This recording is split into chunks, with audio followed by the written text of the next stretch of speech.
The first part of my project is going to be about CPR/AED for adult, child, and infant, and then we'll move on to choking for adults, child, and infant, conscious and unconscious.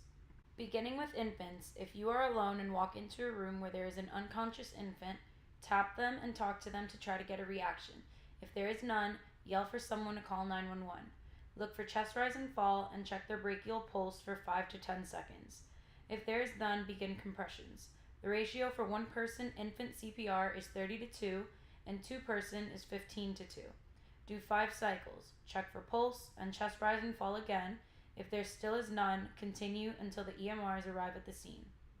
Moving on to child CPR, begin by checking for chest rise and fall and checking their carotid pulse for 5 to 10 seconds. Yell for someone to call 911 if there is none and begin CPR. The ratio for one person child CPR is 30 to 2 and two person is 15 to 2. Do 5 cycles, check for pulse, chest rise and fall again, and if there still is none, continue until the EMRs arrive at the scene. Lastly, for adult CPR, check for chest rise and fall and the carotid pulse for 5 to 10 seconds. Yell for someone to phone 911 and begin CPR. For one or two person CPR, the ratio is 30 to 2. Do 5 cycles, check for pulse, chest rise and fall again. If there is still none, continue until the EMRs arrive at the scene. When we're speaking about the ratio, it means compressions to rescue breaths. For example, 30 compressions and 2 rescue breaths would equal 1 cycle. Moving on to the next section, we have AED training for adult, child, and infant. We use AEDs to restore a normal heartbeat by sending an electric shock to the heart. If the person you're trying to save has water on their chest, quickly dry them off. If not, the AED will not work properly.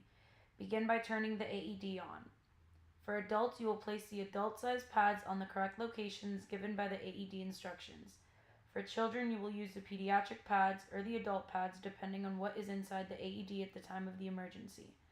For infants, use pediatric pads. If none, place adult pads on their chest and on their back.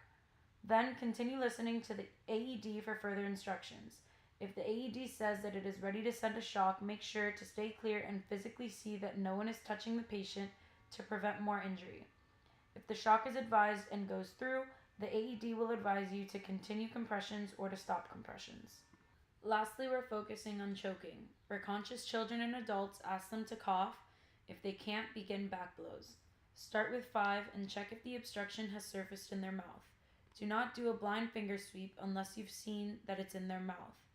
If back blows alone haven't helped, do the Heimlich maneuver. Switch off and do 5 abdominal thrusts and 5 back blows until the obstruction is out or until they go unconscious. For infants, do 5 back blows and then 5 pushes upward on their chest. Check their mouth during every cycle. If the patient goes unconscious, you must call 911 and begin CPR.